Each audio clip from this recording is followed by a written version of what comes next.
Diane, hello. Is now a good time for you? I have something to report. Hello, Rosa. What's going on? What's the news? Actually, I'm pregnant. Oh, really? Yes, I'm currently 18 weeks along. When we last spoke, you didn't mention anything about that. Well, Andy and I discussed it, and we thought it would be better to wait until I was in the stable period before sharing the news. I see. All right. So that's all you had to say? Yes, that's it. Okay, then. I've got something to do, so I'll have to go now. Oh, actually... What? If there's more, please make it quick. Well, I apologize for taking up your time. No, it's fine. You don't need to apologize. If you need to say something else, feel free. Thank you. It's just, I'm a little nervous about how things will go from now on.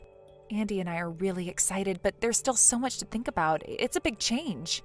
I understand. It's a huge step. Just make sure you take care of yourself and don't hesitate to reach out if you need anything. I will, thank you. I'm just a little overwhelmed, but I think I'll be okay. Just remember to enjoy the moments of happiness, too. Thank you, Diane. I really appreciate your support. Of course. Take care of yourself and let me know if you need anything else. I will. Thanks again.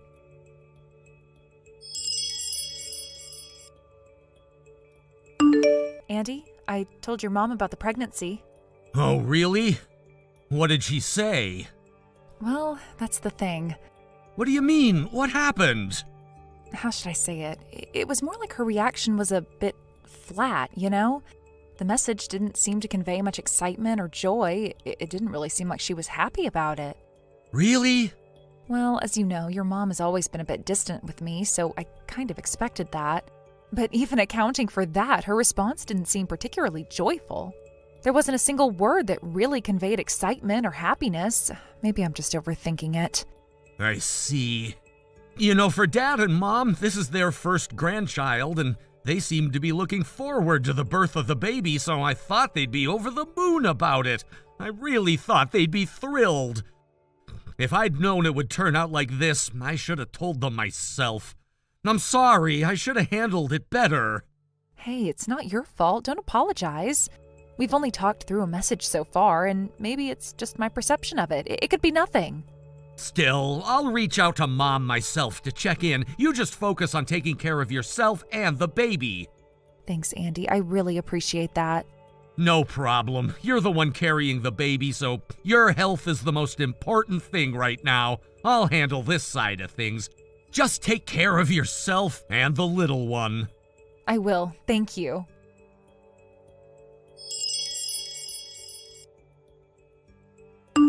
Mom, it's Andy.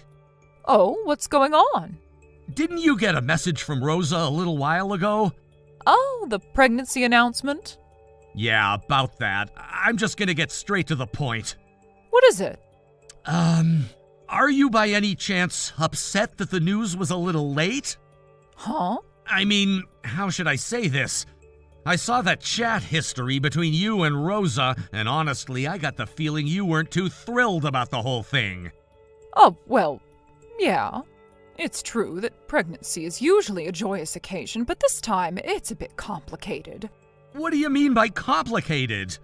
Well, you see, Erica still isn't pregnant. Erica? Why are you bringing her up now? Your dad and I talked about it, and we agreed that this time we'd let Erica go first. We need to ask Rosa to give up on this for now. What? Let Erica go first? Give up? What are you saying? What I mean is, the first grandchild should really be Erica's child, don't you think? Huh? What? It's like a matter of seniority in the family, you know. It just feels off, to be honest, if the younger brother's child is born before the older sister's child. It just doesn't sit right, don't you agree? No, that's not how it works. Erica has her own plans with her husband, and besides, this is a precious life we're talking about.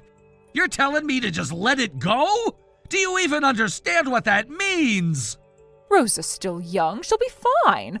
Once Erica gets pregnant, then you two can try for your second child. But until then, you understand, right? What are you even saying? This is about my child. It's my child, the child of my wife and me. Why are you making this all about Erica? Look, it's just that I'm sure you get it, right? The first grandchild for your dad and me should really come from our daughter, not from a daughter-in-law. When a child is born from a daughter, there's just a different kind of bond, a closeness we feel. And if that's the first grandchild, the joy is so much greater. What kind of reasoning is that? Are you serious right now? Oh, please try to understand where we're coming from. How can I understand that? It's impossible! We're not saying you shouldn't have children. We're just saying this time the timing isn't right. You need to be considerate of that. Don't make it sound so simple. It's my child we're talking about here. My son or daughter, the one carrying my blood. What does Erica have to do with any of this? Andy, you have to understand. Your dad and I are just looking forward to the child that Erica will have. We've been waiting for this moment, so please, can you just be reasonable this time? Are you trying to erase the fact that this is Rosa's and my baby? Are you seriously saying that to me? I'm done with you both if that's the case. Rosa and I are having this child no matter what. Wait, Andy, don't say that. What kind of parents would try to discard their grandchild just because of their own selfish reasons? I don't want parents like that.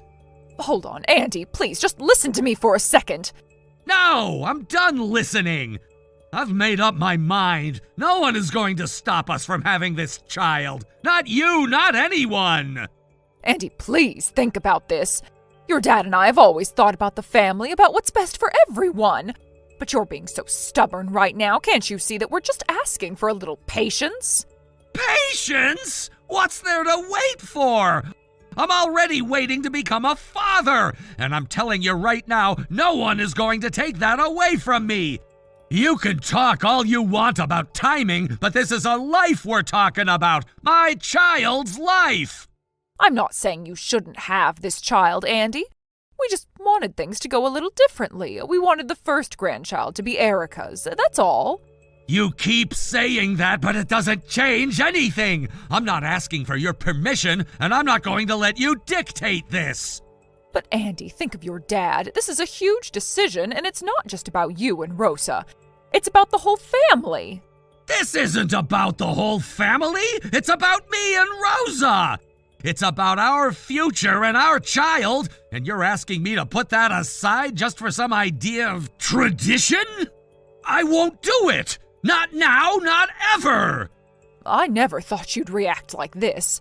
We just wanted to share in the joy of the first grandchild together and not have it be a source of conflict. You know what? I don't need that kind of joy if it comes with this much baggage. I don't need your approval. Rosa and I are going to have this child, and nothing will change that. Andy, please, think carefully about this. No, it's too late for thinking. I'm making this decision for my family, for the future. And if that means cutting ties with you, then that's what I'll do. Don't say things like that. Oh, please, just wait a minute.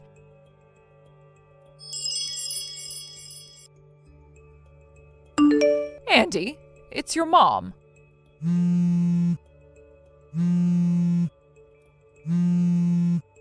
The other day I went to visit the apartment where you and Rosa used to live. I asked the neighbors and they told me you moved out 2 or 3 years ago. So, where are you living now? Oh, there's something important I need to talk to you about. Please respond.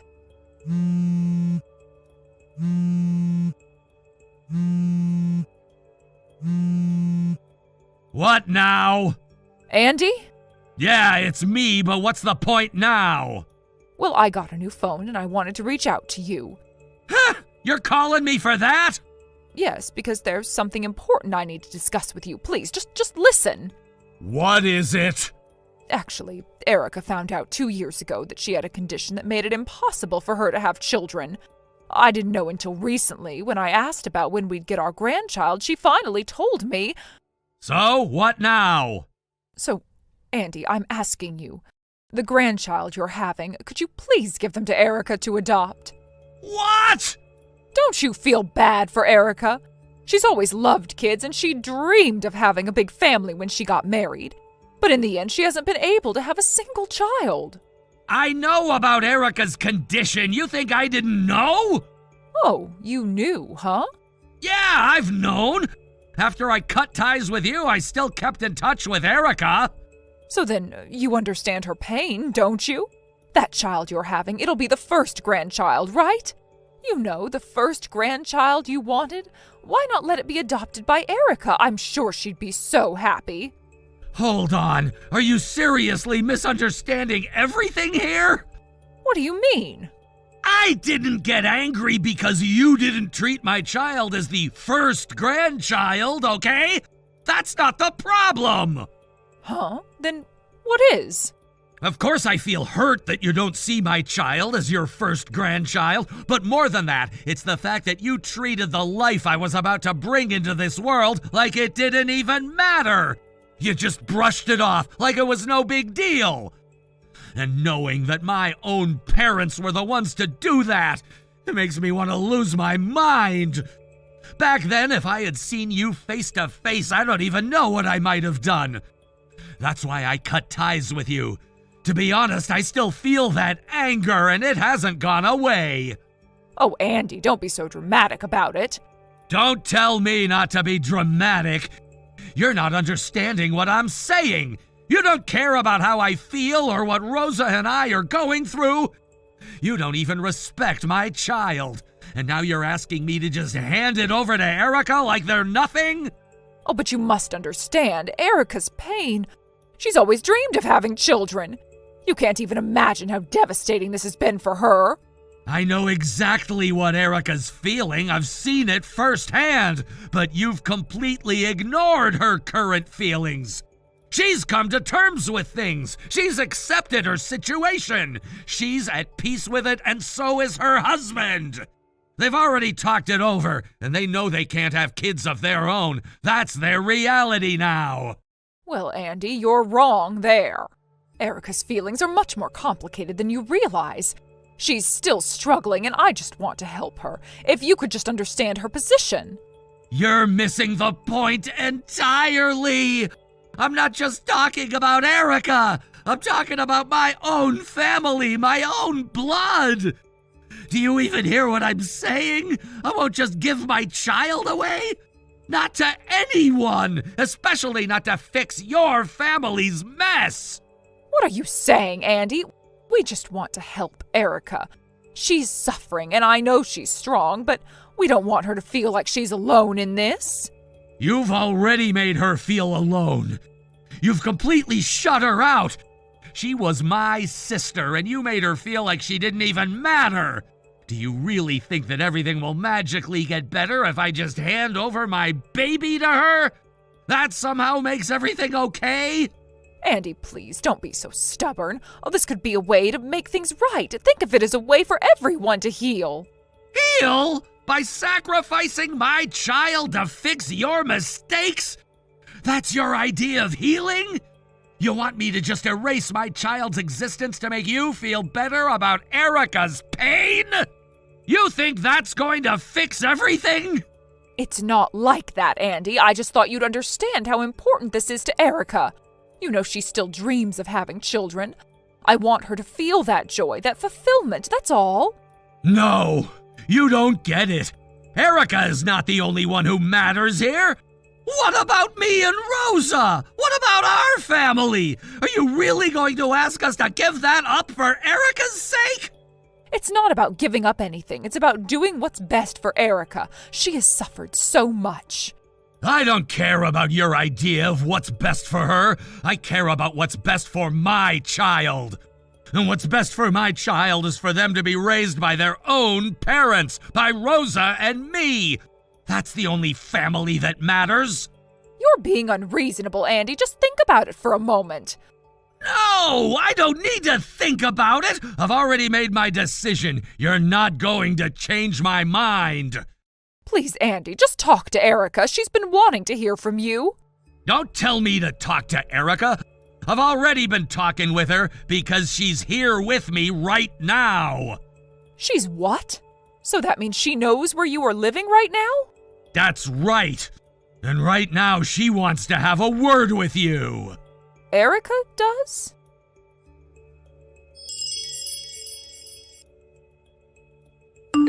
Mom? Erica! If you knew about Andy's new address, you should have told me. That's not what we're talking about right now. I've been wondering why Andy hasn't come back to the family home, and I started to think it might have something to do with Rosa and you not getting along. In some ways, I was right, but now I finally understand why Andy didn't want to talk about it when I asked. You'd understand, right?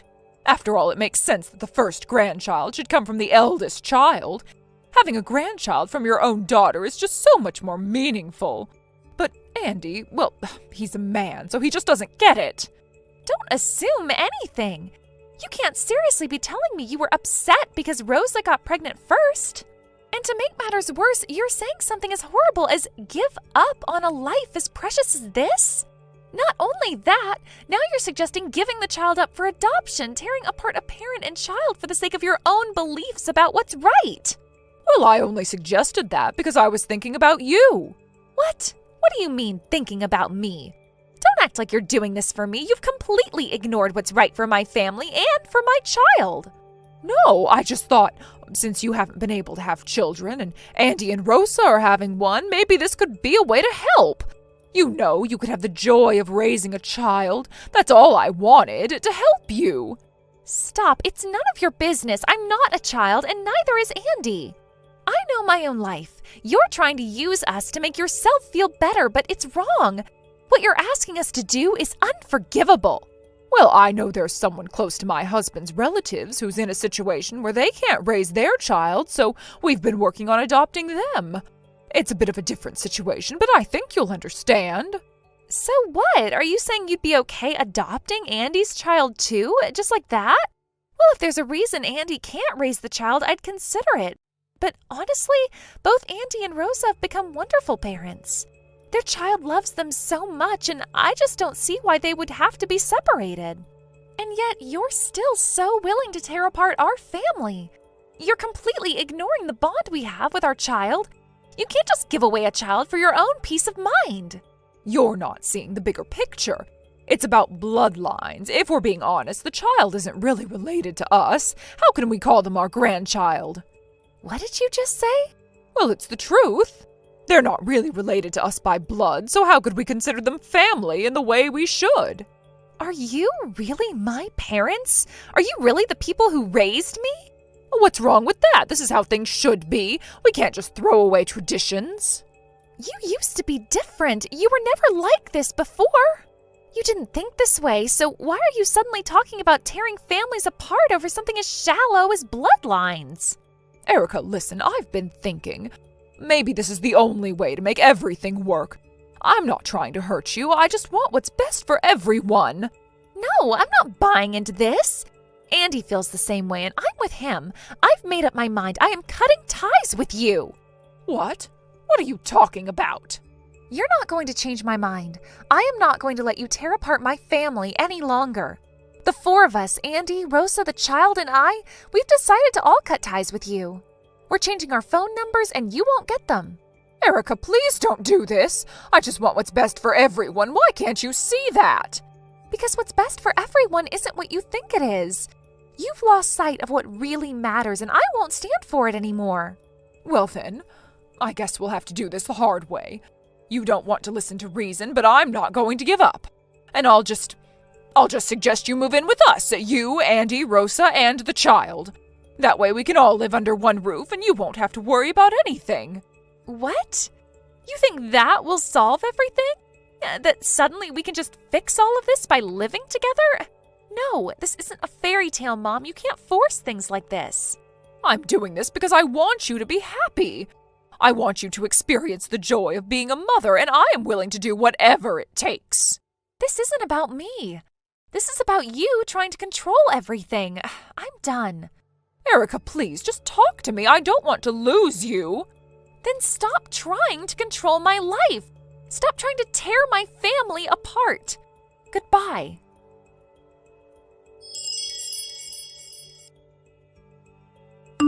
After that message, Andy, Erica, my brother-in-law, and we all just cried.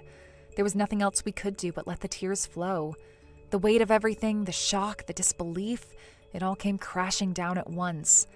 The message itself had left us reeling, and now the reality of what had been set into motion sank in. Since that time, Andy has taken my last name.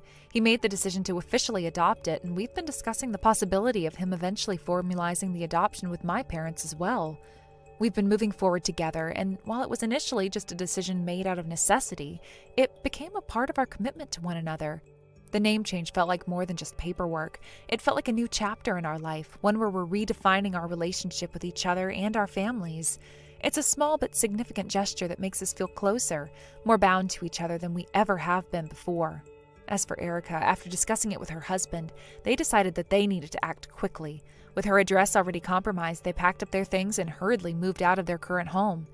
It wasn't easy, and the stress of it all weighed heavily on them, but it was clear that there was no choice. They couldn't afford to stay in the house knowing it had already been targeted, that the safety of their family was at risk. They found a new place, far from the prying eyes of the people who had been making their lives a living nightmare. It wasn't a perfect solution, but it was a necessary one. The sense of relief that came with leaving was bittersweet. They were escaping one danger, but at the cost of leaving behind everything they had worked for, the home they had built together. And sure enough, as expected, 2 weeks after that terrible message, it all came to a head. Erica's former home was targeted by my in-laws. They barged in, hoping to find her, hoping to confront her. But when they realized she wasn't there, their frustration only grew.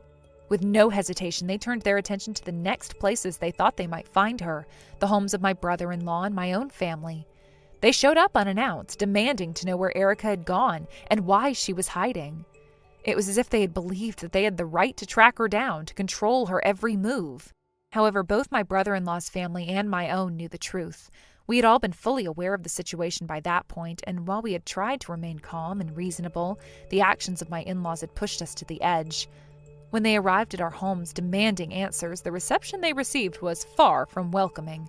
We stood our ground, refusing to let them intimidate us, refusing to let them manipulate us into revealing anything. My family and my brother-in-law's family were steadfast, standing together united in the decision to protect Erica, to shield her from whatever plans they thought they could carry out. I will never forget the look on my in-laws' faces when they realized that we weren't going to budge. It was as though a switch had been flipped and all the anger and frustration they had been bottling up finally exploded. But instead of finding the answers they were looking for, they only found more resistance. My brother-in-law's family and my own were like walls, blocking them from getting any further. We turned them away, no matter how much they begged or demanded. The look of shock on their faces was something I will never forget. It was as if they couldn't believe they had been denied, that the control they thought they had over us was slipping through their fingers. But we were done playing their games. We weren't going to let them dictate our lives anymore. It wasn't long before word spread. The details of what had happened, the truth about what they had tried to do, began circulating. It wasn't just a matter of our families knowing the full story. Soon, people in the community started to learn what had really been going on. It didn't take long for the whispers to start. People began to notice the sudden isolation of my in-laws, the way they kept to themselves, avoiding contact with everyone. It was obvious that something had shifted. The comfortable, confident image they had projected for years had been shattered, and now they were left with nothing but the judgment of their neighbors and the quiet whispers behind their backs. From what I've heard, my in-laws are now living a much smaller life. They've retreated into the shadows, trying to avoid any further attention. The weight of the situation has settled on them heavily, and while they may have thought they could get away with their actions, the reality has been far different. They're not the same people they once were, and the people around them are no longer as willing to turn a blind eye. It's almost as if the universe itself is holding them accountable in ways they never imagined. They're no longer seen in the same way by those around them. Their once powerful presence has been reduced to something almost unrecognizable. The people who once admired them now look at them with suspicion, with disdain, and they can't hide from it. It's as though the truth of what they've done is inescapable, and no matter how hard they try to ignore it, they can't avoid the consequences of their actions. They've become isolated, their world shrinking around them as the people they once knew begin to keep their distance. Thank you for watching and listening. We hope you enjoyed the video. Don't forget to like this video and subscribe. Also, feel free to leave a comment about what you thought of the story. We look forward to seeing you at the next story. Well, thank you so much for the entrance ceremony earlier. I went ahead and sent you a message right away. Thank you for earlier. I really appreciate it. Just to double check, you're Allie's mom, right? Yes, that's me. I'm Allie's mother, and thank you again for speaking to me at the entrance ceremony. I'm actually new to the area, having just moved here from across the station. It's such a relief to finally be able to connect with the neighbors within a walking distance.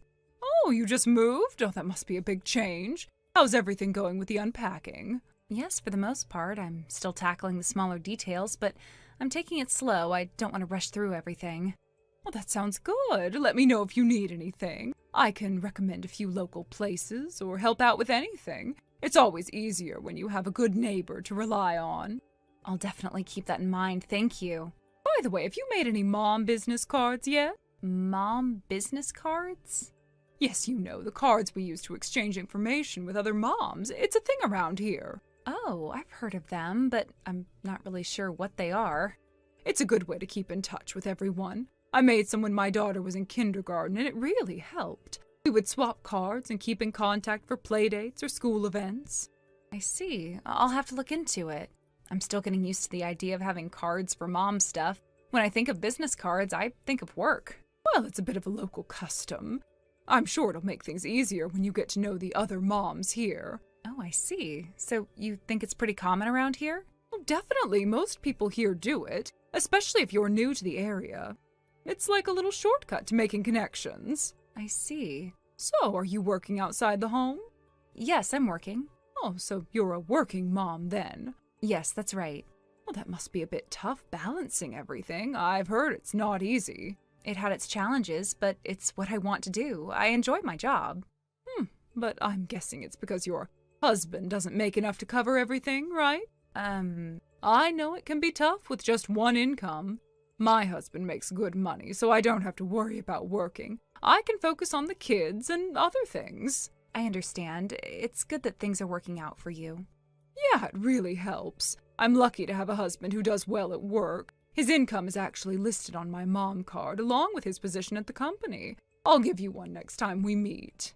Wait, you put your husband's salary and job details on the card? Yeah, that's how it is. It's not unusual here. You see, it helps us decide how we relate to each other.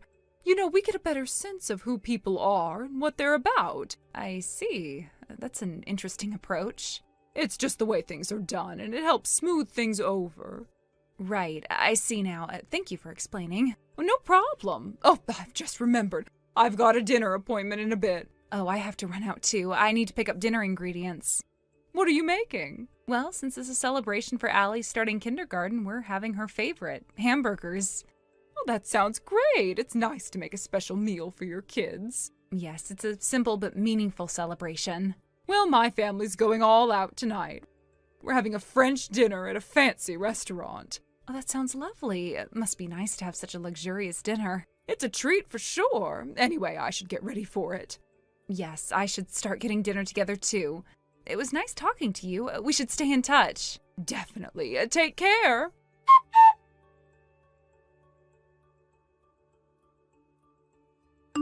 Hey, long time no see. How's it going? Oh, wow. Yeah, it's been a minute. I can't believe it's been almost a month already. Time flies, huh? I know, it's like we blinked and a whole month passed. I think we were both in the middle of those crazy move weeks around the same time, huh? Totally. It's been a blur. But it feels good to finally get everything settled. How's it going for you now? Have you gotten settled in at the new place? Yeah, more or less. Still unpacking some stuff, but I'm definitely starting to feel at home. How about you? How's it been for you and Allie? It's been all right. I finally finished unpacking all the boxes, so I guess we're kind of there now. But honestly, the move wasn't all that dramatic. We just moved to the new apartment on the other side of the station. So it's not like we're in a completely different area or anything. That sounds pretty chill then. Not much to adjust to, huh? Exactly. It's a relief, honestly. The move was pretty straightforward, but, it's always nice to get everything in order. Finally getting back into a routine. Anyway, how did Allie's entrance ceremony go today? You were looking forward to it, right? Yeah, it went well. Allie seemed pretty excited, and the best part is she already has made a couple of friends. So that was a nice surprise. It's always a bit nerve-wracking when they start something new, but I'm glad it's going smoothly. Oh, that's awesome. It must feel like a weight off your shoulders seeing her settling in so quickly. Definitely. I mean, it's just the start, right? But I'm glad she's off to a good beginning. Did you get to meet any other parents today? Yeah, I had a few opportunities to chat with some of the moms. I exchanged contact details with a couple of them, so looks like I'll gradually be getting to know them better. Hopefully I can make some solid connections over time. That's great. It's always nice to have a network, especially with the school stuff. If you can make some good mom friends, it makes everything feel easier. I agree, I'm hoping for that. But honestly, there's something that happened today that I wasn't expecting. Oh? What happened? Something go wrong? Well, yeah, I got hit with a little power play right off the bat. Wait, really? Already? That sounds intense. Who hit you with that? It was this mom, Ellie. She seemed fine at first, but as soon as she found out that I work, she just assumed our income must be low. I mean, she didn't even ask. She just kind of assumed. What? That's crazy. She just assumed things about you like that? Yeah, it's a bit wild, but it gets worse. She asked if I made a mom business card yet and told me I should include my husband's workplace and his salary on it. Can you believe that? Wait, a mom business card? And you have to put your husband's salary on it? That's insane! Yeah, I thought the same thing. It was like she was trying to size us up based on financial status. She made it sound like it was a must-have. That's so bizarre! Did she actually say that? You have to include all that personal stuff? Yeah, exactly. She was acting like it was normal. I had to look it up online after the conversation just to figure out if I missed something. Turns out you don't really need to go that far. It's not a requirement at all. Wow, I'm glad you looked it up and figured it out. I mean, no one should be making assumptions about your situation like that. Honestly, I was a little taken aback. It felt uncomfortable. But I'm glad I got the right information in the end. It's good to know that I don't have to follow her lead. That's really good. I'm glad you're not letting it get to you. So, Ellie, huh? That's the same Ellie that Rachel was telling me about, right? Yeah, that's her. Do you know her too?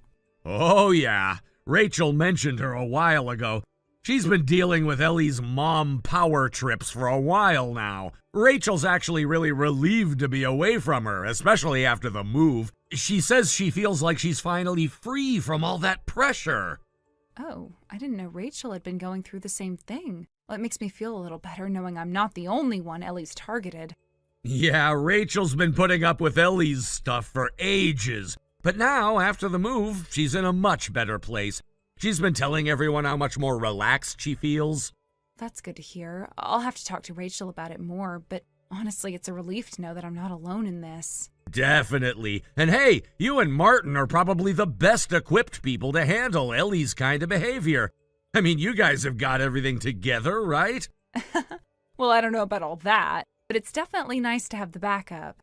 It helps to have some leverage in these situations, that's for sure. I mean, you two are basically an unstoppable duo when it comes to handling situations like this. You got the info, the confidence, and the resources. Ellie's got nothing on you. I appreciate that, Ron. It definitely helps to know that we're well equipped, but I'll still keep an eye out for any more surprises, just in case. For sure. And hey, Rachel said she'd be sending you a message later with some other stuff she wanted to pass on. She's got a few more things to share that might be useful. Got it. I'll look out for that. Cool. Well, I should get going. Martin's calling me, so I'll catch you later. All right, tell Martin I said hi. And thanks for all the info, Ron. It really helped. No problem. Take care, Janelle. Talk to you soon.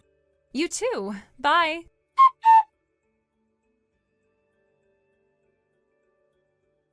Good evening, Janelle. Good evening, Ellie. How are you today? I'm doing well, thank you. I just wanted to say thank you for exchanging your mommy business card with me today. I really appreciate it. It's always nice to meet someone who takes these things seriously, don't you think? Oh, of course. It was my pleasure, really. I think it's great that we're all trying to connect more and build a strong network. Yes, exactly, and that's why I have to bring up something important. I couldn't help but notice a slight detail when I looked at your card. I mean, it's a lovely card, don't get me wrong, but there was something missing. Missing? What do you mean? Well, there's no mention of your husband's workplace or his annual income. It's an important detail for me to know, especially in our little circles, don't you think? Oh, I see. Well, after we exchanged cards, I did some thinking and did a little research of my own. I came to the conclusion that I didn't really need to put his details on the card. It didn't feel necessary. I didn't want to overshare information that's not really relevant to our interactions. Oh, I see. Oh, I didn't expect that response, to be honest. You know, many moms I've met have felt the same way, but I have to say I understand why you leave that information off. It's a touchy subject for some, especially when it comes to their husband's earnings. Let's be real, if your husband's salary isn't particularly impressive, some people might not want to share that information. Yes, that's true. But I don't think income should define the value of a person or their family. It's just not something I feel the need to highlight. Oh, darling, you're so sweet, but let me tell you something. That's not how things work in the real world, especially among people like us. There's a certain image we must maintain, and income plays a huge role in that. It's just how things are. You'll learn that as you meet more people in these circles, trust me. I understand your perspective, Ellie, but I'd rather not live my life based on what others expect of me. I have my own principles, and I don't want to be measured solely by my husband's paycheck. I see. Well, we can certainly agree to disagree on that. I think it's just a matter of priorities, right? Some people value their privacy and principles, and others, like me, understand the importance of making connections through financial status and influence.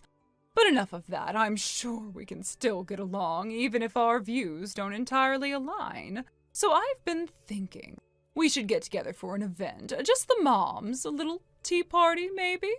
A tea party? Oh, that sounds lovely, but I'm not sure I can take part. I've got quite a busy schedule this week, and especially on Friday. There's a big project deadline I'm dealing with at work, and I really can't afford to take time off. Oh, don't be silly. Surely you can make time for something like this. I'm sure whatever you're working on can wait, right? A little time off wouldn't hurt, would it? Well, I do have responsibilities I can't just ignore. This project is crucial, and it's in its final stages. I have to be there. It's a shame, really. But don't worry, I'm not upset. If you can't make it, you can't make it. But, Janelle, I do need to remind you of something. When you look at my business card again, you'll notice something very important about me. You see, there's a lot more to me than meets the eye. You're starting to understand that, right? I've already seen your card, Ellie. I didn't quite understand what you mean, though. What's the big deal about your card? Oh, sweetie, it's everything. The details on my card aren't just a formality, they show my position. The fact that my husband works at an elite company, earning a very substantial income, is something people need to know. Because it speaks volumes about our social standing, our influence. You understand, don't you? I suppose I understand the connection you're making, but I still don't see why it matters so much. We're all just people, aren't we? Why should our value be tied to our income? Oh, Janelle. Sweetheart, it's not just about being people. It's about understanding your place in society. You think this is just about you and me being friends, don't you? But no, it's about knowing your role and how you fit into the bigger picture. My husband's earnings are much higher than your husband's. That's just a fact. We're above you in social standing. But because I'm generous, I'm willing to extend my friendship to you. As a favor, it's my choice, you see. That doesn't seem very fair. Or even like real friendship. If you're only offering your company based on income disparity, then it's not genuine. Oh, I see. You're still struggling to understand, aren't you? Well, let me be blunt. My family's income is in the stratosphere compared to yours. We're wealthy, Janelle. I don't know if you've noticed, but my lifestyle, my connections, they're far beyond what you experience in your day-to-day life. You're just an average person, and you have to accept that. And because I'm generous, I'm willing to spend time with someone like you. But in exchange, you'll do what I ask. You'll play the part of a grateful, subservient friend. You're asking too much, Ellie. I won't be treated like that. Oh, don't be difficult. I'm giving you an opportunity here. If you don't appreciate it, well, that's on you. But know this. If you ever cross me, if you keep resisting, I'll make sure you feel the consequences. You might lose your place here among people who matter. Your whole life could change, Janelle. You could even find yourself without friends, without the respect of those who matter. People like me, we have ways of making things happen. You can't afford to anger someone like me. That's an empty threat, Ellie. I won't let you control me with fear.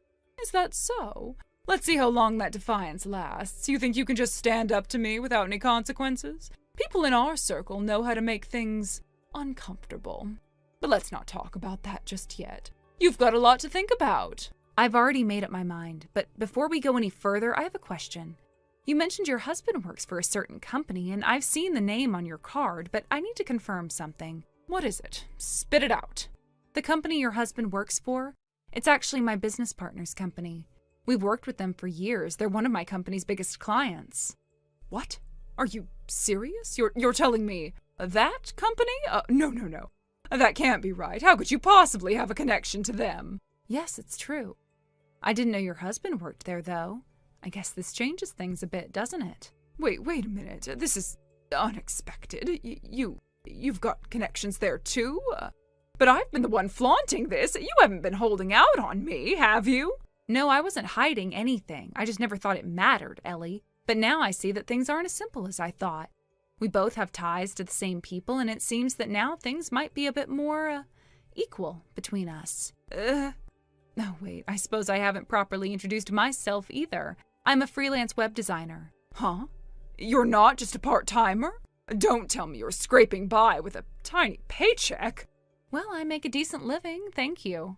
And about the General Affairs Manager title on my card, you see, I've met the person holding that position, and it wasn't someone named Ellie. I haven't heard anything about that position changing either. Oh, about that. Just to be sure, I asked my husband as well. He confirmed to me the Ellie Johnson you mentioned doesn't seem to be the one associated with that role either. Your husband? Yes, actually, my husband works at the same company as yours. Wait, what? Yes, he's the head of human resources. Head of HR? But wait, how old are you? Me? I'm 35. Wait, your husband is about the same age, right? But to become a department head at such a young age, it's not like that's something that happens overnight, is it? You trying to take a position like that, pretending to be something you're not, it's utterly shameless. How could you try to pull a fast one like that, lying through your teeth? But we have a 17-year age difference. If you don't believe me, you can ask my husband. His name is Martin Saunders. Wait, what? Martin Saunders? Are you telling me that Martin Saunders is your husband? Yes, that's right. I don't believe this. You've been lying this whole time. Actually, no, there's no need for all the accusations. It's all been the truth. But your husband, he's been working in the factory department, right? Just a regular employee. Isn't that what you said? Well... So why the lie? Why put a fake title on your business card like that? Does your husband even know about it? Janelle, please. Yes, Ellie, what is it now? I'm begging you, please don't let this get out. Please, I'll do anything you ask. Anything, I promise. Well, I don't plan to make a huge public scandal of this, but... Thank you so much. But, Ellie, it seems that quite a few people already know about this. Well, apparently your husband sometimes picks up the kids from the school in his company-issued work clothes. And not just any work clothes, the ones from the factory. The ones with the company name on them. What? How do you know that?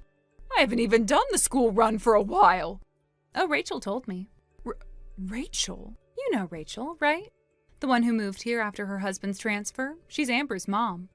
Allie's mom? Wait a second. Rachel is... Yep. Rachel's actually my brother's wife. Funny how things work out, right? Wait. So Rachel already knew all of this? Well, it wasn't so much that she knew directly. It's just that she didn't feel the need to put her husband's info on her business card either. She didn't want to make a fuss, and honestly, she had no reason to.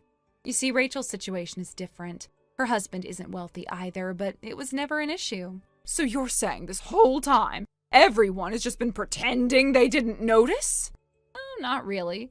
It's just that most of us know better than to engage in petty fights over things like this. We're grown-ups. We can tell the difference between a sincere person and someone just trying to climb the social ladder.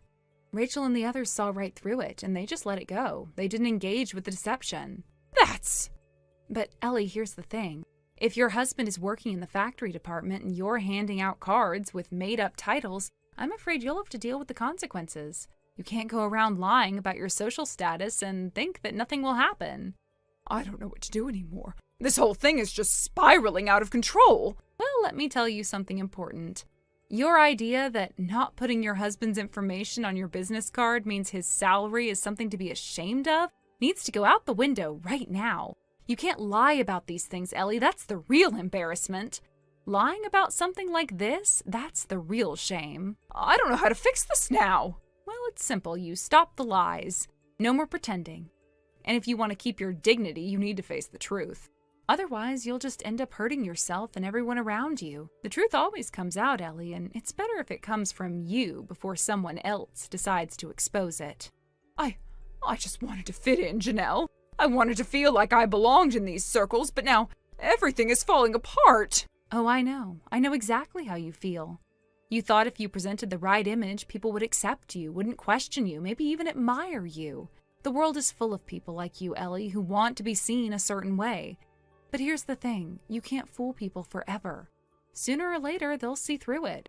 And it's not about belonging to this or that circle. It's about being respected for who you truly are, not who you pretend to be. But what about everyone else? What do I do when people find out? The truth will come out, but at least you'll have the courage to face it. You can't keep hiding behind lies. The sooner you confront it, the easier it will be. You have to decide, Ellie. Will you keep pretending, or will you start living the truth?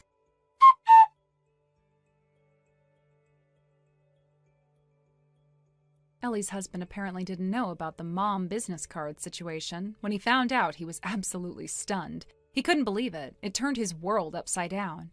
After hearing what had been going on, he immediately realized the magnitude of the problem, and it was clear to him just how much Ellie had hidden from him. It must have been a huge shock in the aftermath. The couple went on an apology tour together. They visited everyone they had wronged, expressing their deepest regrets for the trouble they caused. They didn't leave anyone out and made sure to apologize as a couple, working tirelessly to make amends for their actions. It seemed like everything had settled down, at least for the moment. They had done what they could to fix things, or so it seemed. However, things took a turn when another bombshell dropped. It came to light that Ellie's husband was heavily in debt, far deeper than anyone had realized. It turned out that she had been doing whatever she could, going to great lengths to fund her image as a wealthy, glamorous celebrity mom. She had been living beyond her means, taking out loans and even making some questionable decisions just to maintain that facade. It was clear now that her desire to keep up appearances had led to this financial disaster. The discovery of this debt became the final straw. The pressure of the situation became too much, and Ellie and her husband's marriage ultimately ended in divorce. It was inevitable, given everything that had come to light. The debt, the lies, and the trust that had been shattered, it just couldn't be repaired. As for their child, the custody battle was a difficult one. It became clear that raising their child while burdened with such overwhelming debt wasn't a feasible option. The husband was granted custody as it was apparent that Ellie could not provide the stability her child needed, given her financial and emotional turmoil. On top of everything, Ellie's parents, who had been deeply upset by the whole situation, ended up cutting ties with her completely. They disowned her, unable to forgive what she had done. Left without the support of her family, Ellie ended up in a rundown apartment, barely scraping by. She was working multiple jobs, trying to pay off her mounting debts, day in and day out. It wasn't easy, and it was clear that she was struggling to survive. I occasionally see her around town, but every time I do, she seems to duck away as quickly as possible, almost as if trying to disappear into the shadows. The way she tries to avoid being seen is heartbreaking. It's hard not to feel pity for her when you see how far she's fallen. Thank you for watching and listening. We hope you enjoyed the video. Don't forget to like this video and subscribe. Also, feel free to leave a comment about what you thought of the story. We look forward to seeing you at the next story. Mikey, it's your mother. I hope I'm not interrupting anything, but I just wanted to check in and see how things are going. You're working from home again today, right? That means you're by yourself all day. Are you feeling okay? You haven't caught a cold, have you? Sometimes you don't even realize you're getting sick until it gets really bad. And what about food? Are you eating properly? You have a terrible habit of skipping meals when you're too busy with work. Oh, and Andrea, she's making sure you're taken care of, isn't she? Oh, for the love of...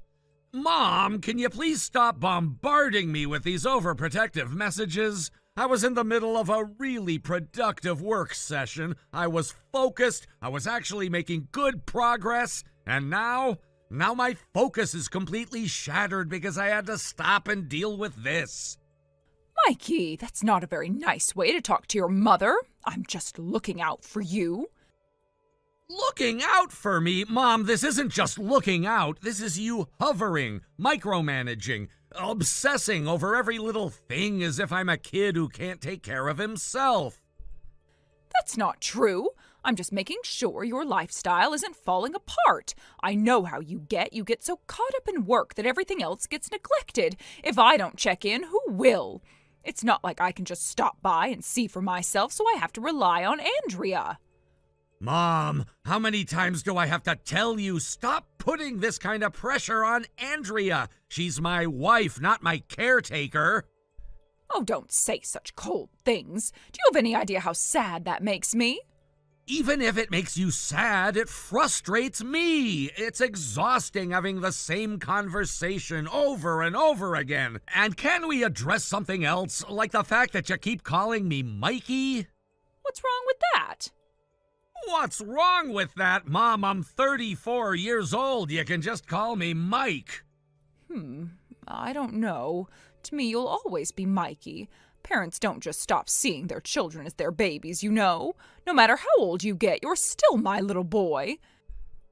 Yeah, I think you're taking that phrase way too literally.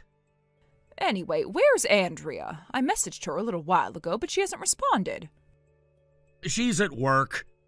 Obviously, but I sent her a message and she still hasn't replied. That's because she can't check her phone during work hours. Her company has a strict policy against personal phone use. She has to leave her phone in her locker. If she sees your message at all, it won't be until her shift is over. What? So she won't even see it for hours? That's right.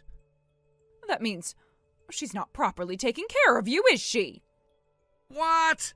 Mom, what exactly did you message her? I just asked if she went home during her lunch break. Why? Because she should be making sure you have lunch, of course.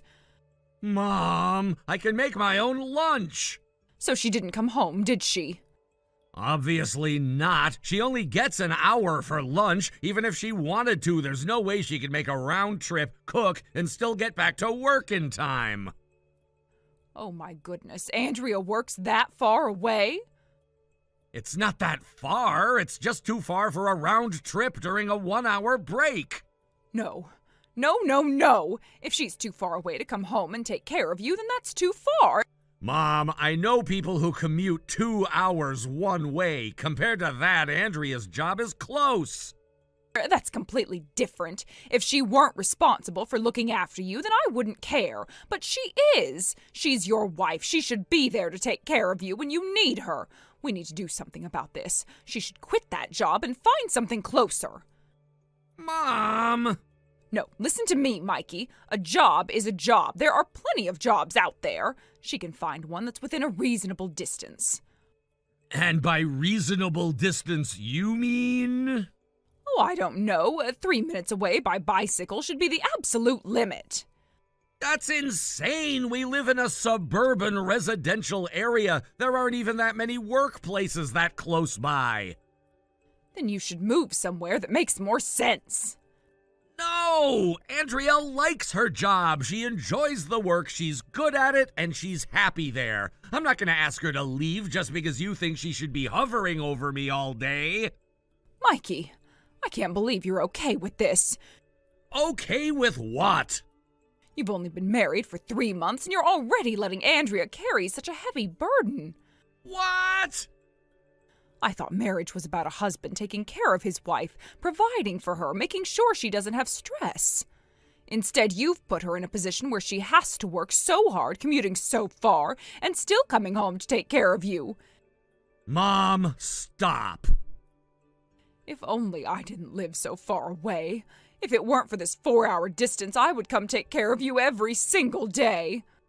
Don't! Do not even joke about that! Actually, Oh, no. there's something I've been planning for a while now. I think it's finally time to put it into action. What are you talking about? You'll see. It's a surprise. A surprise? Yes, I just need a little time to prepare everything, but once it's ready, you're going to be so happy. Mom! Trust me, Mikey. I don't! I really don't! Oh, you'll love it. I already hate it. Now, just be patient. Everything will be ready soon. I have a really, really bad feeling about this.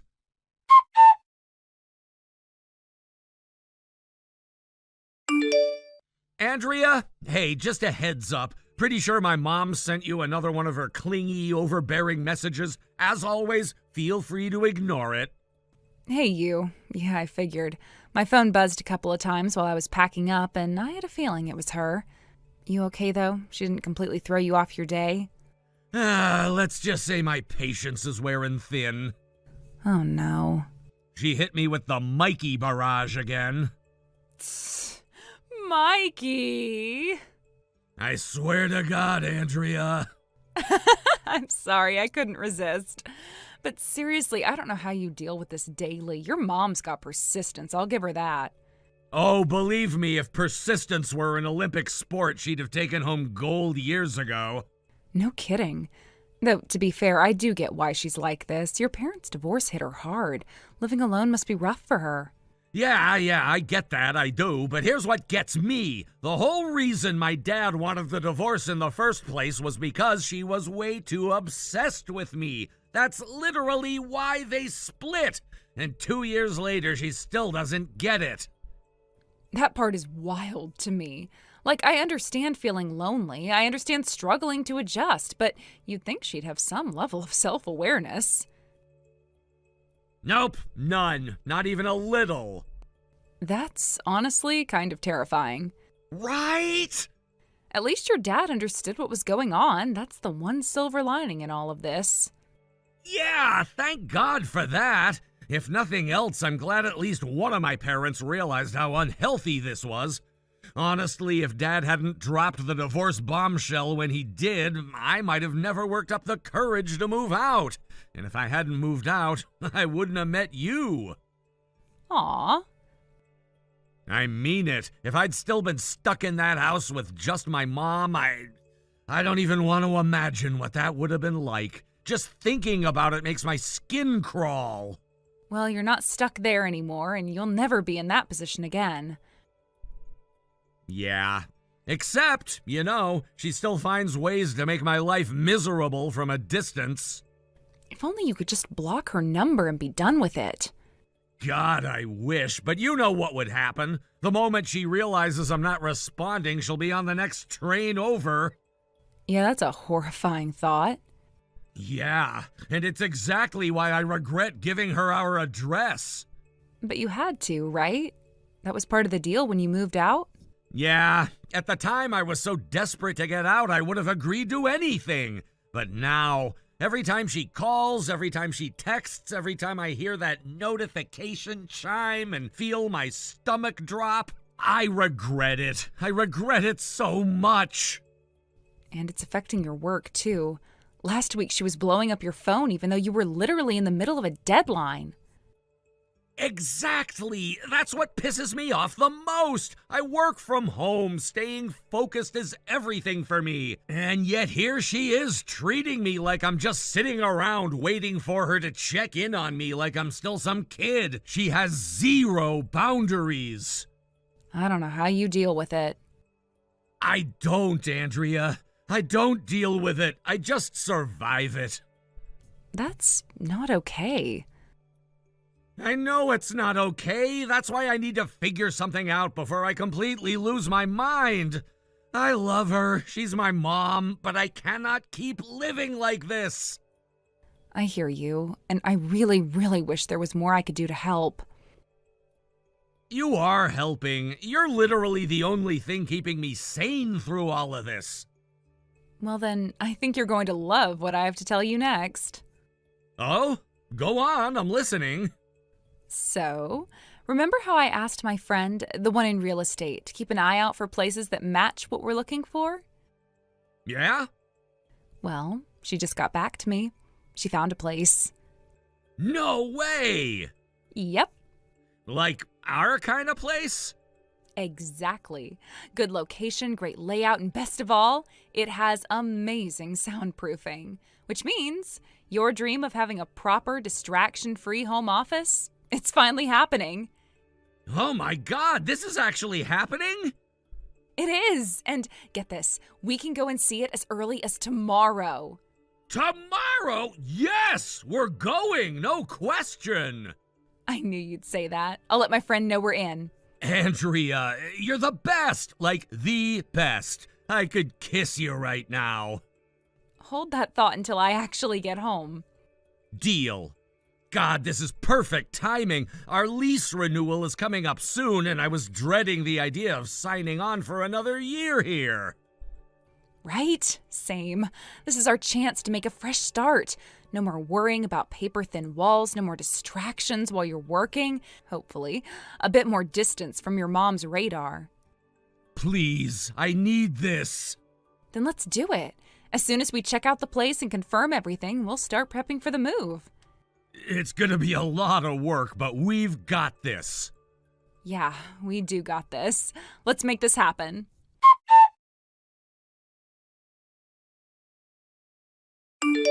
Mikey, it's your mother. I'll be arriving there soon. Oh, and if you're busy, you don't have to reply. There's no need, because from now on, we'll be together all the time. Isn't that wonderful? Mikey, are you home? I just arrived and the door was unlocked. Did you forget to lock it, or did you simply leave it open by mistake? I didn't want to barge in on you, but I thought maybe I could surprise you with something today. But now it feels like I've thrown everything off. I expected to walk in and find you both here enjoying a quiet Sunday, but no one's around. I thought you'd be spending time together, but maybe I misjudged that. Well, if you're not home, that's fine. I'll just go ahead and handle things here. Don't worry about me, Mikey. Just keep doing what you're doing. Don't feel like you have to rush back. I'm just here to look after things, and it's no trouble at all. Wait, Mom, what's going on? Oh, Mikey, I didn't mean to startle you. It's just, I thought you might want to know. I've just brought some of my things in. I managed to get a friend to help me unload everything. I've started moving in just a little. I didn't want to overwhelm you, but I thought this might be the best time. What? What do you mean you brought your things here? Yes, Mikey, I thought it would be nice to be closer. You've been through so much, and I know how tough it's been for you. I thought that if I was here, it might help. I've been thinking about how hard it's been, how much you've been struggling, and I couldn't just sit by and do nothing. I want to help, Mikey. Help? By moving in without asking me? I didn't want to come in uninvited, but I thought if I were here, I could take care of things for you. I could make sure you're all right, keep things in order. You know, like I always have. I can't bear to think of you suffering in silence when I'm here, and I can take care of it all. Look, Mikey, I know I've been a little overbearing in the past, but I just want to be there for you. I didn't ask for this, Mom. You can't just move in whenever you feel like it. But Mikey, this is what I've always done for you, right? I raised you, I took care of you when you were little. This isn't any different. I just want to make sure you have what you need.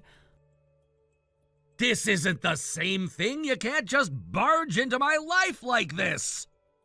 I'm not barging in, Mikey. I'm just trying to take care of you. Look, I saw the kitchen and I thought to myself, this place needs a woman's touch.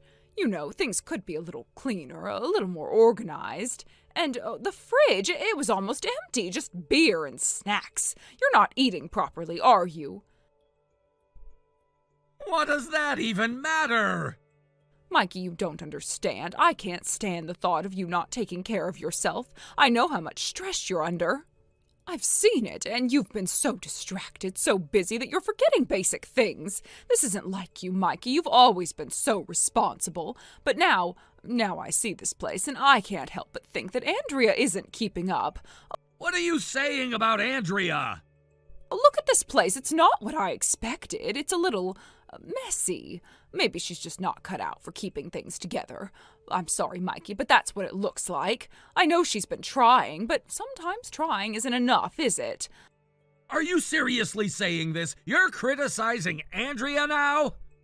I'm just saying what I see. I can't help but feel like you're not being taken care of the way you should be. You're my son. I can't stand the thought of you going through all of this on your own. Mom, this isn't about me needing you. This is about you needing control. I'm not controlling you, Mikey. Yes, you are. I just want to help, Mikey. I want to make things better for you. If I'm here, things will get easier for you. I'll cook for you, I'll clean, I'll make sure you don't feel so alone. I don't need you here. I'm not a kid anymore. Oh, you don't need to take care of everything by yourself. You shouldn't have to. But I do. I've always done it on my own. I've learned to handle things, and now I can't even think straight with you here trying to fix everything. I'm just trying to make sure you're okay. I don't want you to feel like no one cares, Mikey.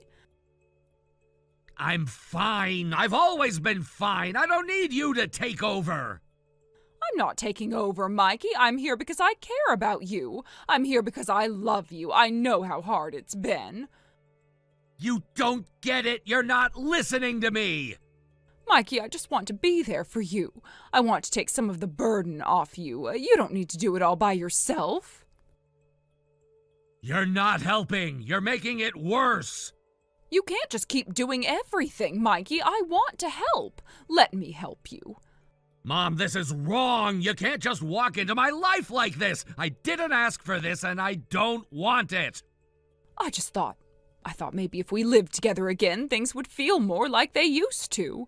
It's been hard for you, and I just thought it would make things better. It's not going to make anything better. I didn't want to upset you, Mikey. I wanted to help. I wanted to be there for you. By moving in without asking, without even telling me? I thought it would be a good surprise. It's not a surprise, Mom. It's a violation. You can't just take over. Mikey, please, I just want to be there. I just want to help. Well, I don't want your help. I don't need it. Mikey, please, I don't want to lose you. I can't stand the thought of you being unhappy. You're not losing me. You're just pushing me away. I'm not trying to push you away, Mikey. I don't know what to do anymore. I can't stand seeing you struggle, and I thought I could fix it. You can't fix it. You can't fix me, and you can't fix my life. I just want to be there, Mikey. Please, I'm sorry if I've hurt you. You have. You've hurt me so much, and I can't keep letting you do this. I need to have my own life, Mom. I need to have my own space, my own boundaries. But, Mikey, we're family. Don't you want us to be together? Not like this, Mom. I need to move on. I need to build my own life. Mikey, please. I'm sorry. I didn't mean to hurt you. I can't do this anymore, Mom. I need to be away from you. No, Mikey, please. Goodbye, Mom. Mikey, no.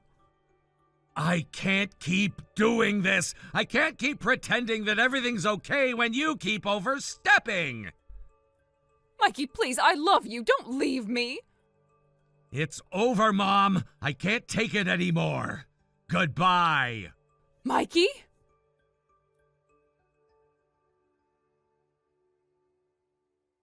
Mikey, please.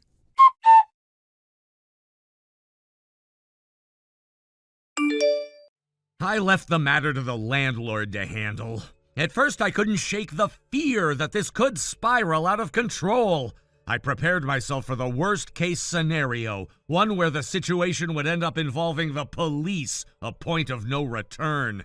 It's a terrifying thought that things could get so bad that the authorities would have to step in. I braced myself, knowing I might have no choice but to face whatever consequences would come from this turmoil.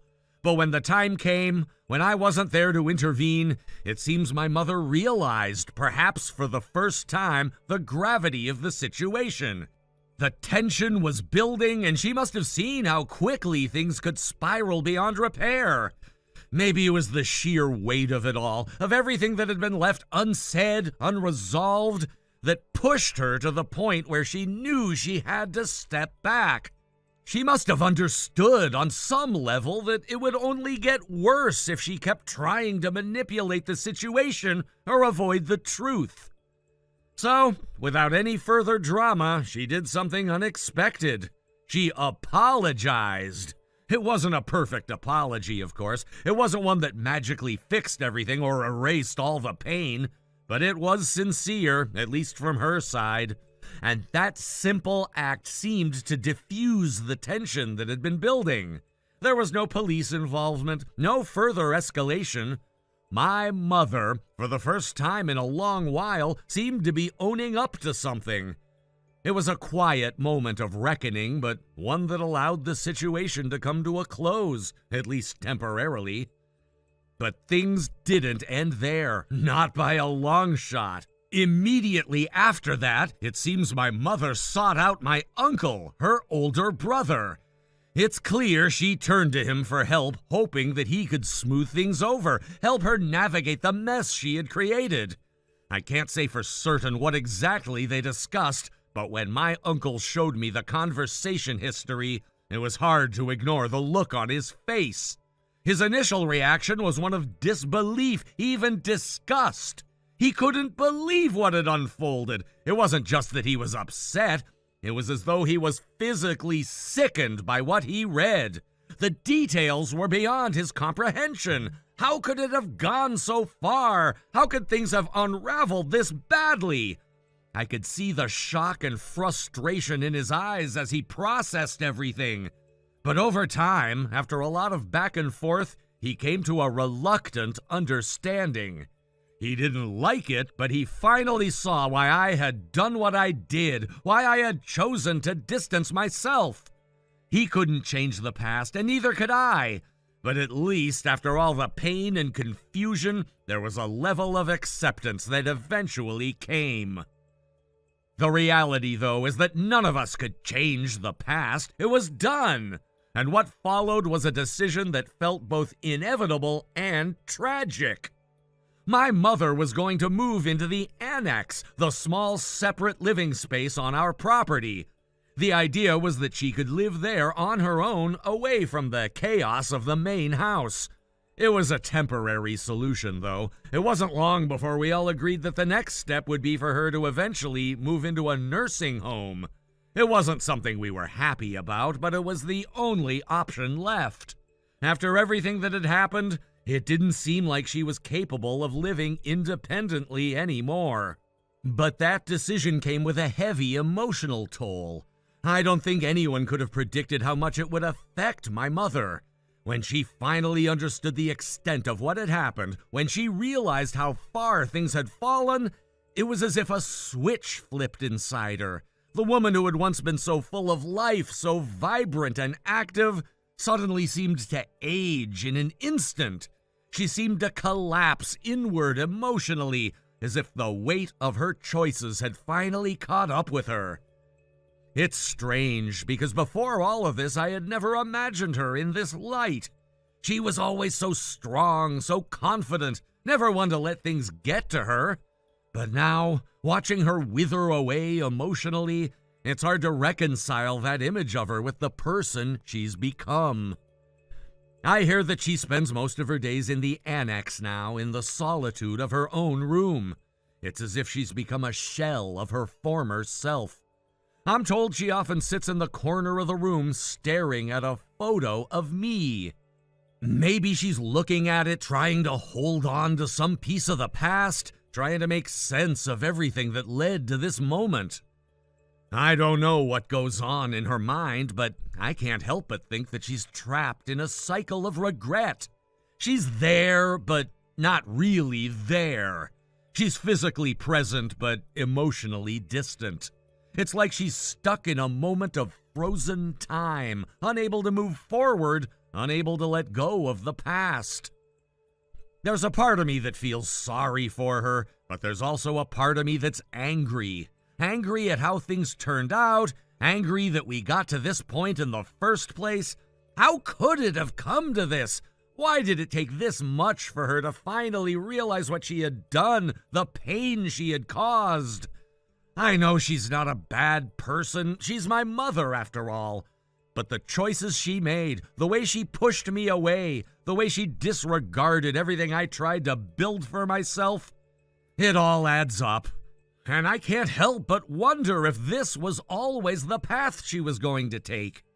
Maybe she never had the capacity to truly understand what it meant to be a mother, to be there for her child, to support them, to recognize the boundaries they set. She never seemed to be able to recognize those things. She was too caught up in her own world, in her own needs, to see how much damage she was causing along the way. And now, as I reflect on everything that's happened, I'm left wondering whether I could have done more to fix things before they got to this point. Maybe if I had said something sooner or done something differently, things could have turned out better. But the more I think about it, the more I realize that this was inevitable. There was no way to go back, no way to fix it. And that realization that we've both been trapped in this cycle for so long is almost as painful as the events themselves. My uncle once told me that sometimes even the strongest family bonds can break, and when they do, they can never be fully repaired. It's a harsh truth, but it's one that I've come to understand all too well. He was right. We've reached a point where there's no going back. My mother and I are too different now. The person I knew, the person I once called my mother, is gone. And in her place is someone who doesn't even recognize herself, let alone me. I think about the future, and I'm not sure what it holds for either of us. I can't predict where this journey will take me or where it will take her. But one thing is certain. Everything has changed.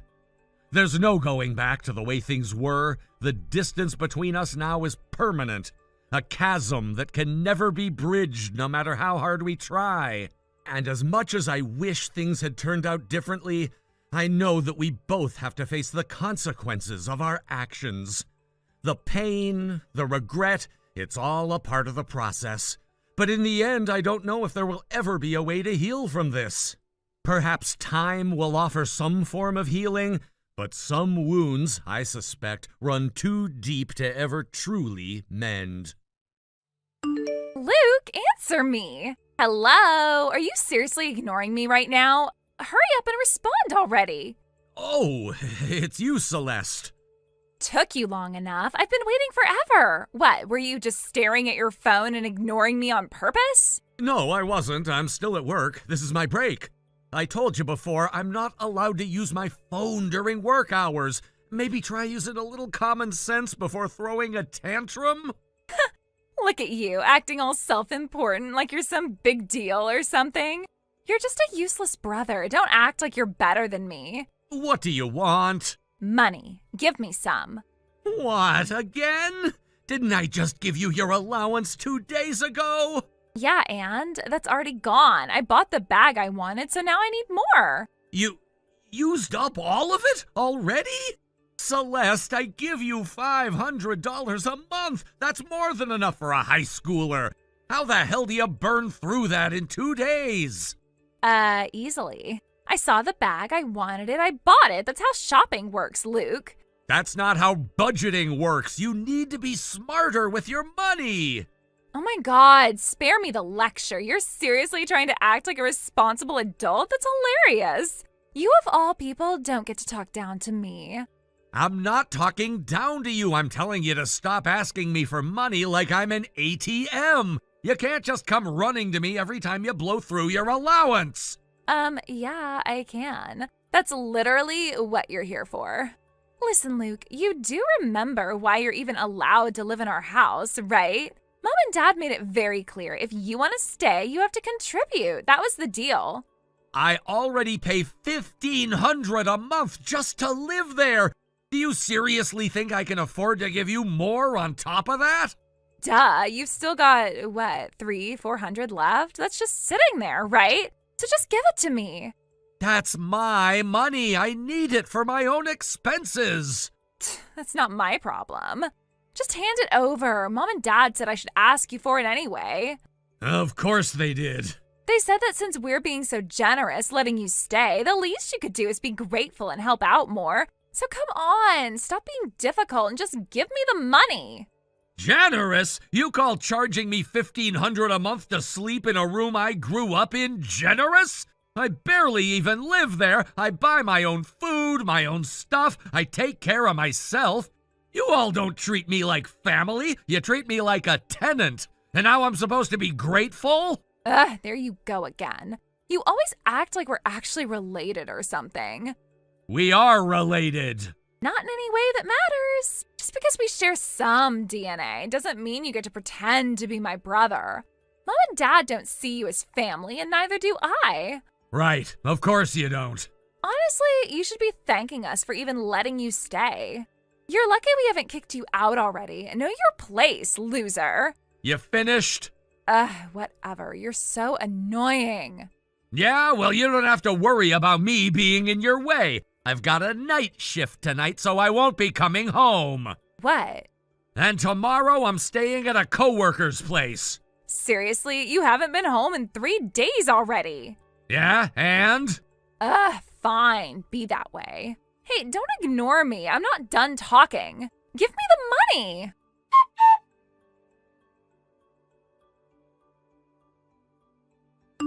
Sonia, have you already left the house? Luke, good morning. Morning. I'm at the bus stop now, waiting for my ride to work. How about you? Are you already home? Not yet. My shift ended up dragging on way longer than expected. I barely got through it. I'm exhausted. Just got on the bus back. That sounds awful. You must be completely drained. Great job hanging in there. I know it's not easy. Yeah, I'm running on fumes at this point. I just want to get home, shower, and pass out. I figured. That's why I made sure to cook something before I left. It's in the fridge, so when you get home, just heat it up, okay? Oh, and don't even think about sleeping on the couch again. Use the bed. You need proper rest. You really didn't have to do all that. I feel bad that you're always taking care of me. Luke, come on. You don't have to feel guilty about anything. I'm your girlfriend. Taking care of you is the most natural thing in the world to me. Besides, you've done so much for me already. I wouldn't be where I am without you. What are you talking about? You got where you are because of your own hard work. Maybe, but you helped. You gave me advice, taught me the ropes, and always had my back when I was struggling. If it weren't for you, I don't think I ever would have made it from a part-time worker to a full-time employee. So if someone like you, someone I love, is struggling, then of course I'll do whatever I can to help. Sonia. No arguments. Just eat and rest, okay? All right, thanks. I mean it. It really helps. By the way, can I ask you something? Yeah, what is it? Did Celeste try to ask you for money again? How did you know? My little brother saw her at the mall yesterday. Apparently she was buying some expensive bag, one that cost a few $100s. Figures. That must have been why she was harassing me for more cash yesterday. She spent her entire allowance in 2 days and expected me to just hand over more. I had a feeling. Luke, I don't mean to pry, but your family, why are they like this? Like what? The way they treat you, it doesn't make sense. Celeste is the one constantly causing problems, but it's like she can do no wrong in their eyes. From what I've heard, your parents don't even scold her when she gets into trouble. They actually go to her school and argue with the teachers, insisting that she's innocent.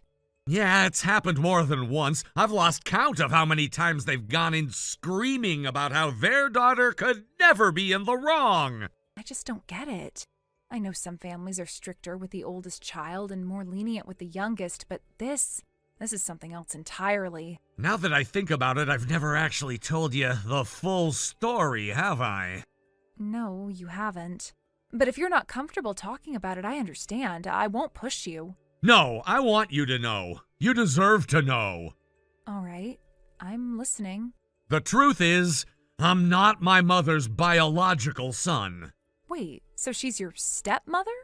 Yeah, my birth mother passed away when I was a baby. I don't even have any memories of her. My dad remarried when I was in elementary school. The woman he married, Celeste's mother, became my stepmother. Celeste is their daughter. We only share the same father. Oh, that explains a lot. I always wondered about the age gap between you two. You're almost 12 years apart. Yeah, that's why. And that's probably why they've never really seen me as part of the family. Luke, you've lived in that kind of environment your whole life? Pretty much. It's always been like this. I wasn't what my stepmother wanted in her perfect little family. And my dad? Well, he always just went along with whatever she said. That's awful. I've been planning to leave for a while now, but it's tough. Every month they take $1,500 out of my paycheck as rent. On top of that, Celeste sometimes straight up steals from my wallet. No matter how much I try to save, it's never enough. Luke, Yeah? there's something you need to know. What is it? My brother found out something important. He made me promise to tell you. And Luke, this might be exactly what you need to finally leave the house. What are you talking about? What did he find out? It's not something I can explain over text. I need to tell you in person. All right. You'll be home tonight, right? Yeah, I'll be there. Good. We'll talk then.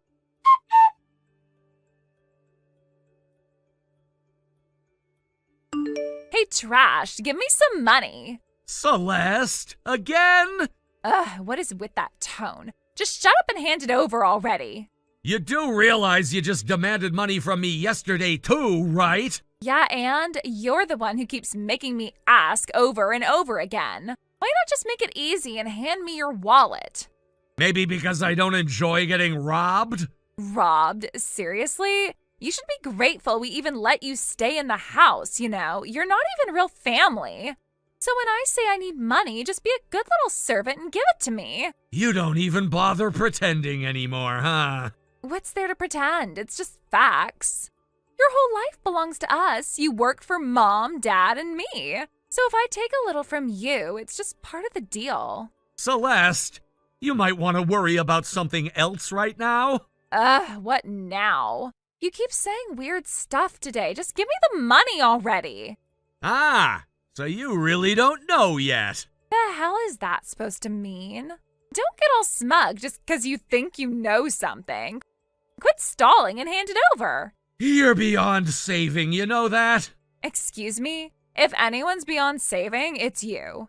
Your life is a joke. Watching you scrape by, barely keeping yourself together, is the best entertainment I have. So make sure to keep suffering, okay? Don't get boring on me now. Wow, you really are rotten to the core. Rotten? Whatever. Now stop dragging this out. Here, take a look at this. What's this supposed to be? Some stupid trick? Wait, is that Mom? And who the hell is that guy? That's her affair partner. What? One of my friend's younger brothers goes to your school. He saw them together while walking home from work. What? No way. That doesn't make sense. How would some random student even recognize my mom? Celeste, come on. You've been called into the principal's office so many times they've practically got a seat with your name on it. And every time, Mom and Dad come storming in like a pair of rabid animals, screaming at the teachers, making a scene. Half the school knows what they look like by now. No, that's ridiculous.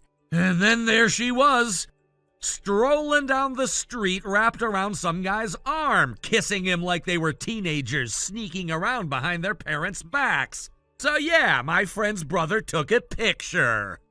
This is fake. You're lying. You're trying to screw with me. Wow, this is actually hilarious. You think Dad found it funny? Because he sure didn't. The second I showed it to him, he went dead silent. I thought he was just gonna brush it off like he always does, but then he recognized the guy in the picture. What? Yeah, not only did he recognize him, but he knew exactly who he was. You're lying. So he hired a private investigator. A detective? Yeah, to find out the truth. And guess what? The truth is worse than you think. Worse? How? Mom hasn't just been cheating. She's been cheating for over a decade. What? The guy? He's not some random fling. He's her ex-boyfriend. They got back together shortly after she married Dad. They've been seeing each other ever since. That's not possible. It's true. No way. And that's not even the biggest part. What? What else could there possibly be? That man, he's your real father. What?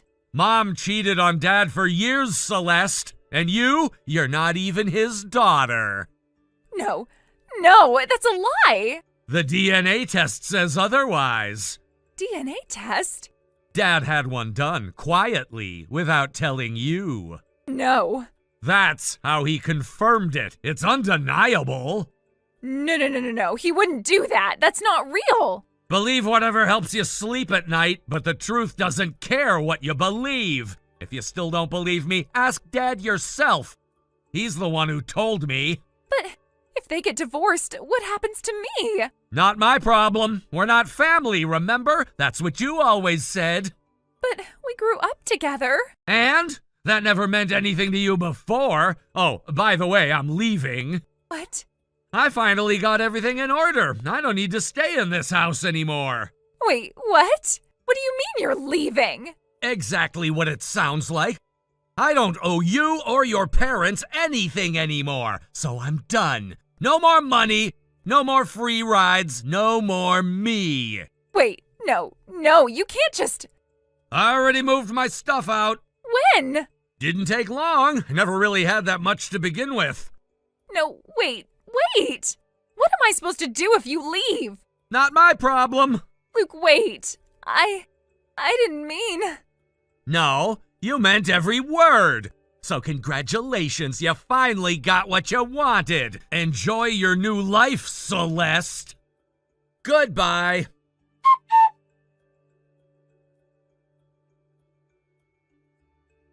I had some reservations about acting the way I did in front of a high school student, feeling like it might be immature or inappropriate. But in the end, after so many years of pent-up frustration, everything just exploded in the most dramatic way possible. The years of holding back, of biting my tongue and being the quiet one, finally gave way to a breaking point. I didn't expect it to happen, but it did. It was the last straw, and I couldn't hold back anymore. After leaving home, I cut ties with not just Celeste and my mother, but also with my father. I realized that it was the only way to free myself from the suffocating weight of the family dynamic that had been dragging me down for years. It felt like the right thing to do, even though it wasn't easy. There was a sense of relief in walking away, but at the same time there was a sense of loss. I had spent my whole life trying to keep the peace, to make everyone happy, and in the end, none of it really mattered. The rift was just too deep, and there was no going back. For a while, I stayed with my girlfriend, Sonia, who had been a huge support during this time. She offered me a place to stay, and I moved into her apartment. It wasn't ideal, and it wasn't what I had planned for myself, but it was a temporary solution. We talked about the future and made plans to find a bigger place once we both settled down more. I knew that this wasn't where I'd be forever, but it was enough for the time being. Sonia's support meant the world to me during this time. She was patient, understanding, and gave me the space I needed to sort through everything. As for Celeste, things have only gotten worse. After our parents' divorce, the financial strain hit hard. Celeste's tuition fees became too much for my mother to cover, and she had to drop out of high school. It was a blow to her, no doubt, but it was something she had to face. I could see how hard it was for her, and it broke my heart. Celeste had always been someone who strived to do well, and to see her dream of finishing high school taken away so suddenly was devastating. In addition to that, her relationship with our mother, already strained, took a nosedive after my mother moved in with her affair partner. The tension between them only grew as my mother's priorities shifted, and the emotional distance became impossible to ignore. The whole situation was toxic, and Celeste didn't deserve to be stuck in the middle of it. But because of the circumstances and her age, she didn't have much of a choice. She had no financial support from anyone else, so she was forced to continue living with my mother and her new partner. There was no other option, no other place for her to go, even though she clearly wasn't happy with how things were turning out. Living under the same roof with her mother and her new lover was like living in a constant state of tension for Celeste. She felt like an outsider in her own home, and no matter how hard she tried to fit in, the situation was suffocating. It was the reality of living in a broken home where everyone was trying to make do with the scraps they had left. She didn't feel like she belonged, and I could feel that deep sense of alienation whenever I spoke to her. She had become more withdrawn, more resigned, as though she had given up on ever finding peace in that environment. And yet, despite everything, she didn't have much of a choice. With no other family members to rely on and no way of supporting herself, she had to stay in that uncomfortable situation. There was no escaping it, at least not in the way she wanted. Her situation was so difficult, so unfair, that it made me feel helpless. I couldn't fix things for her, and no matter how much I wanted to, I knew that she had to find her own way out. It wasn't my place to step in and solve everything. As much as I wanted to take her away from all of that, I knew that she needed to find her own strength. As for me, I was determined to keep moving forward, to build a new life for myself with Sonia. The road ahead wasn't going to be easy, but I knew that I could face whatever came my way. I had made peace with the fact that my family was no longer in my life the way it had been. I had to let go of the past in order to embrace the future. And no matter how difficult that future might be, I was ready to face it head on with the support of the people who truly mattered to me. Thank you for watching and listening. We hope you enjoyed the video. Don't forget to like this video and subscribe. Also, feel free to leave a comment about what you thought of the story. We look forward to seeing you at the next story. Thank you for watching. Please subscribe and hit the like button. See you next time.